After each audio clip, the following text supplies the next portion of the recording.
काल काळराम चौधरी यांनी सांगितलं की असे लेआउट किंवा असा नकाशा 2,000 रुपयात बनवून देतो. क्रमांक 14 मध्ये मी कधीच कामाला अडचणी आणलं नाही. आपण काय सांगतो? काल मी तुमच्या चॅनलच्या माध्यमातून मी सुद्धा देखील ती न्यूज पाहिली. 2,000 रुपयात प्लॅन बनवून मिळतो.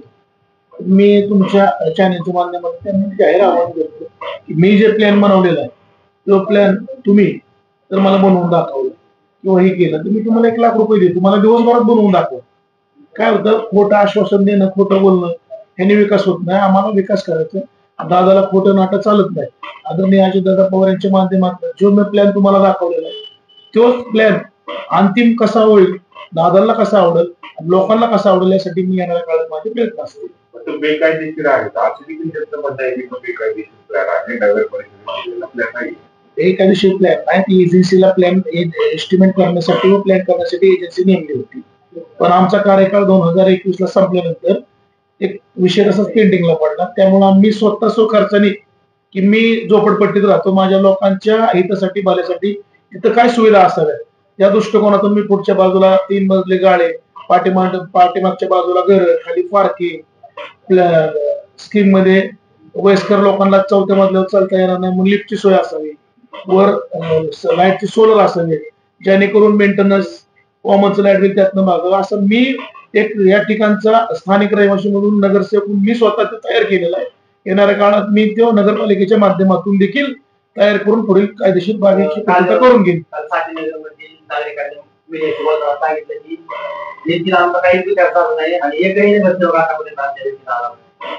तुमची मी तुमच्या चॅनलची ठीक आहे, त्यांच्यावर व्यथा ज्या माझ्या माता भगिनीने मांडले ते रास्त आहे. तिथली परिस्थिती वेगळी आहे. पुढच्या बाजूला जे आहे ती सोसायटी आहे, पाठीमागच्या बाजूला अतिक्रमणचे घर आहे. तुम्ही लोकशाहीर अण्णाभाऊ साठेंची कमान मधनं तुम्हाला तरी आतमध्ये जाता येत होतं का? ही वस्तुस्थिती आहे. मी काय खोटं बोलत नाही. तुम्ही जाऊन पहा, त्या लेआउटला 40 फुटाचा रोड आहे, जागेवर 7-8 फूट बी नाही. मग विकास करणार कसं? मी निवडून आल्यानंतर ते काय आम्ही थोडंसं अतिक्रमण काढलं, डांबरीकरण त्या भागाचं मी केलंय, समाज मंदिराचं भूमिपूजन मी केलंय स्वतः. आणि आता काय केदार पाटोळे म्हणून त्यांनी आरोप केलेला. केदारने अनेक वेळा त्याच्या कार्यक्रमात नगरसेवक मान सत्कार केलेला आहे ना. आता तो सुद्धा तिथं उमेदवार असं समजतं. आता त्यांनी जर दिशाभूल नाही केली तर लोक त्याला मतदान करतील का? हे सर्व आरोप खोटे आहेत. त्या घरकुलसाठी मी स्वतः त्या ठिकाणी पाठपुरावा केलेला आहे. सोसायटीच्या लोकांचा 1500 स्क्वेअर फुटाचा फ्लॅट आहे, तर त्यात 4-4, 3-3, 2-2 कुटुंब आहेत. त्यांची मागणी आहे की आम्हाला कुटुंब वाईज फ्लॅट द्या. पाठीमाग आहे ते अतिक्रमण आहे, दोन्हीचं मिळबसतं थोडंसं अवघड आहे. त्या भागाचे माजी उपनगराध्यक्ष विजयराव खरात अनेक घरकुलच्या बैठकीला होते, त्यांना बघितलेलं आहे. त्यांचा प्रश्न मीच मांडलेला आहे, ते नाकारू शकत नाही. ते सोसायटी चेअरमन आहे, तुम्ही त्यांची देखील मुलाखत घ्या.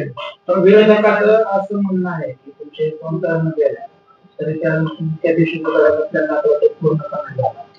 2 टर्म गेल्या. पहिल्या टर्म मध्ये माझी पत्नी 12 ते 17 या कालावधी त्या भागाची नगरसेवक होती. सुहासनगरचं काम त्या कालावधीत झालेलं आहे. प्रतिमानगर हा झोपडपट्टी स्लम एरिया आहे. इतर अंतर्गत रस्ते, गटरी असतात, लाईटची असेल, पोल बिल, जे सुखी नागरिकांना जी सुविधा लागते ती मी सगळं काम केलेलं आहे. ज्या ज्या ठिकाणी आम्हाला काही ठिकाणी कामं करायचे, तिथं रोडला छोट्या छोट्या बोळ आहेत, त्या लोकांची मागणी आहे घरकुलची, त्या ठिकाणी मी नगरसेवक नव्हतो. यानं आता मी तिथून उभा आहे आणि त्या लोकांना मी ठामपणे विश्वास देऊ शकतो की दादासुनगर, इंदापूर रोड, वडके नगर, प्रबोधनगर या भागाची झोपडपट्टी हे पुनर्वसनाचं काम आदरणीय अजितदादा पवार यांच्या माध्यमातून ठामपणे आम्हीच करू शकतो आणि ते आम्हीच करणार. तुमच्याकडून हा घरकुलचा विषय विरोधकांनी काढला. वंचितचे उमेदवार असतील, मंगलदास निकाळजे त्या ठिकाणी सांगतात त्याला सुद्धा आज जाता येत नव्हतं. मंगलदासला सुद्धा तिथं विकास काय आम्ही करणार? आमच्या लोकांची परिस्थिती, मी स्वतः झोपडपट्टीत राहतो, आमच्या 10 घर आहेत, 2 भाऊ आहेत, एक लग्न झाले की आम्हाला शेजारी एक झोपडी टाकायला. त्या आमची आर्थिक परिस्थिती खराब आहे. त्यामुळं तिथली परिस्थिती आहे ती सत्य आहे, पण त्याला नगरसेवक जबाबदार नाही. ही पूर्वीपासून झोपडपट्टी आहे, ते पुनर्वसन करण्याचं काम नगरसेवकाचं आहे. तुमच्या न्यूज चॅनलच्या माध्यमातून माझ्या मतदार बांधवांना विनंती करतो, या आंबेडकर चळवळीतल्या सामान्य कार्यकर्ता आहे. माझे आई वडील स्वतः कामाला होते, मी स्वतः कष्ट करून इथपर्यंत आलेलो आहे. मी तुम्हाला एक विश्वास देतो, तुमचं मत वाया जाऊ देणार नाही. येणाऱ्या काळात त्या ठिकाणी झोपडपट्टी पुनर्वसनचा प्रकल्प, तिथे राहणाऱ्या लोकांना पक्की घरं मी आदरणीय अजितदादा पवार यांच्या माध्यमातून मीच मिळवून देऊ शकतो आणि मीच मिळवून देणार.